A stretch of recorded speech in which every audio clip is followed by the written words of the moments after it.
Okay, update number 2 here. Obviously the wings are off, most of the fabric's off.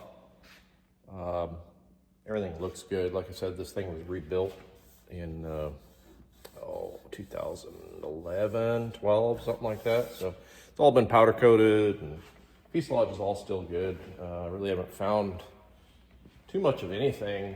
Got a broken balance spring here for the elevator, and that's about it. I think that's all I've seen. Do a little cleanup here and there, and she's gonna be good to go. And then we're gonna gonna do weld-on float fittings instead of the bolt-ons. So I got a guy coming to do that. And then, yeah, just some cleanup. I gotta pull the boot cowl off yet. I'm gonna clean up some of the wiring in there. That it's kind of a little bit of a mess. It's typical. You get back under the dash after you built something, and it's difficult. But anyway, yeah, we're gonna tear into that, get that off there. Got the engine up on the stand, so that's it.